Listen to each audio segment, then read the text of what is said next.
Y también con nuestro segundo invitado del día vamos a hablar de las tasas de interés, como ya lo estábamos adelantando con Dani de Estados Unidos. A propósito de la decisión de la Reserva Federal de aumentarlas, algo que viene esperando el mercado hace ya meses.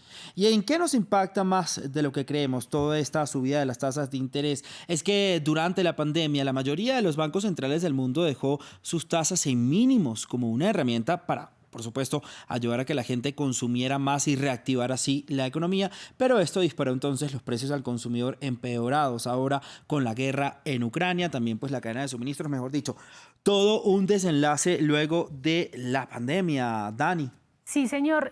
Por eso estamos también con nuestro invitado, porque es interesante analizar cómo los bancos centrales tienen esa tarea tan ambivalente también a veces de decir o subimos tasas e incentivamos, o bajamos tasas e incentivamos el La consumo economía. o hacemos lo contrario. Por eso pues vamos a hablar con nuestro invitado de eso. Así es, con nuestro invitado del día entonces lo presentamos Dani Laudio Lofer, él es presidente de la consultora Centennial América Latina y es director del hemisferio occidental del Fondo Monetario Internacional, del FMI. Dani. Bueno, señor Claudio, lo saludamos acá en Directo América y yo personalmente quisiera preguntarle ¿por qué nos debe a nosotros importar si Estados Unidos sube o baja sus tasas de interés en América Latina? Sobre todo cuando vemos que los países llevan ya varios meses subiendo tasas de interés. En Brasil lo acaban de subir al 11%. Bueno, evidentemente todos los mercados en principio están conectados, no hablemos del caso de Rusia en este momento, y cuando hay un aumento de tasa de interés en los Estados Unidos, eso lleva a dos cosas. Una es que en reacción inmediatamente el dólar sube en los mercados, y entonces en América Latina, ya sea para el peso colombiano, para el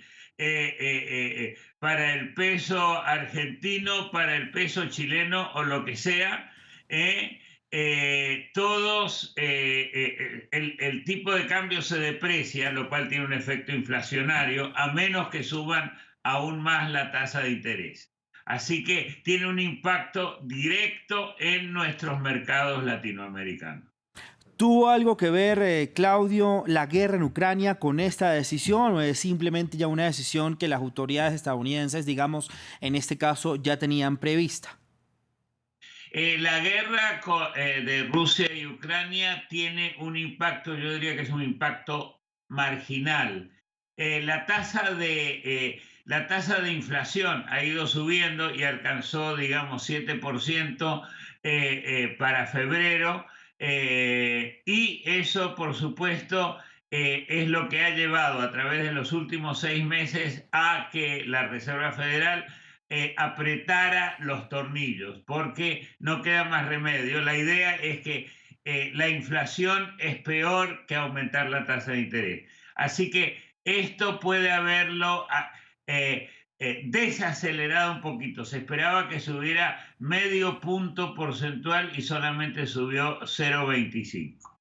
Señor Claudio, ¿por qué no explicarle a nuestros televidentes también qué implica cuando un banco central sube o baja su tasa de interés? ¿Eso cómo se les traslada finalmente en términos de ir a consumir o a pedir un crédito? ¿Cómo es ese funcionamiento? Bueno, todas estas economías en la mayoría de los países viven con crédito, ya sea las empresas o los individuos. Aquellos que tienen ya tasa fija, eso no les afecta. Pero en general, si yo tengo, por ejemplo, pago con tarjeta de crédito, la tasa de interés en la tarjeta de crédito va a subir. No va a subir instantáneamente, pero casi en el mismo momento. Las empresas van a buscar plata, les va a salir más caro. El que quiere comprar una casa o refinanciar va a tener que pagar más. O sea que de la Reserva Federal, más o menos a 50 cuadras de aquí, al bolsillo de cada individuo, le pega inmediatamente. Ahora también, Claudio, yo le quería preguntar una cosa, digamos, si sube la tasa de interés del banco, la Reserva Federal de Estados Unidos, esto repercute, digamos, en los otros bancos centrales de otro país, otras reservas de otros países, digamos que la economía mundial se tiene el índice, digamos, puesto en la Reserva Federal de Estados Unidos. Es una de esas preguntas que se responde con sí y no. Los mercados están así de unidos y, por ejemplo, la perdón, el Banco Central Europeo, que tiene una tasa, que tiene su propia moneda, etcétera, etcétera, va a ver que el euro se deprecia y eso puede ser más inflacionario porque los precios están en dólares de muchas cosas, el petróleo, etcétera. Entonces, en ese sentido, van a reaccionar subiendo la tasa de interés para que haya también algo menos de inflación. Pero depende de las circunstancias. No es que siempre haya que hacer una cosa así. Ciertos países donde el tipo de cambio a lo mejor está atrasado, como puede pasar en algunos países como mi país de origen, la Argentina, van a decir, no, yo voy a dejar, no voy a subir más la tasa de interés, voy a dejar que el tipo de cambio se deprecie. O sea, una respuesta complicada a una pregunta muy clara y sencilla. Bueno, voy a tratar de hacerle otra pregunta muy clara y sencilla. ¿Usted cree que esto sí va a funcionar para, digamos, ponerle un freno a esa inflación que está disparada en Estados Unidos? Porque en la pandemia lo que hicieron fue bajar las tasas al máximo, pues para incentivar el consumo. Ahora están teniendo otra estrategia.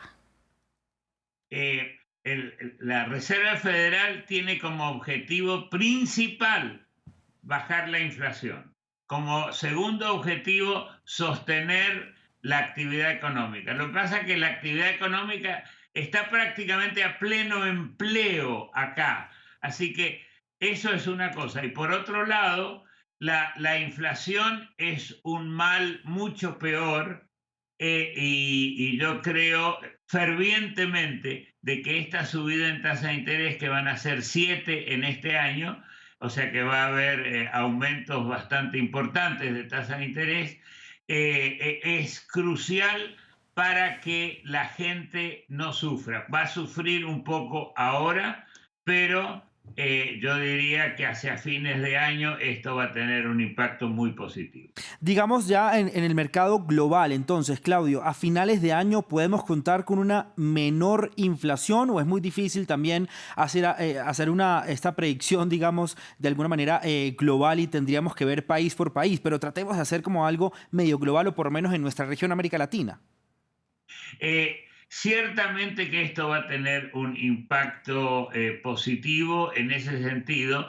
En América Latina va a ir otra vez en dos direcciones. Para los países importadores de materias primas esto va a ser bueno porque el precio del petróleo, el precio de los alimentos va a tender a bajar. Para nuestros países, ciertamente en Sudamérica, que más bien somos exportadores netos, eso va a tener en esa parte un impacto negativo por el lado del ingreso, sí, pero en términos de inflación claramente va a tener un impacto muy positivo.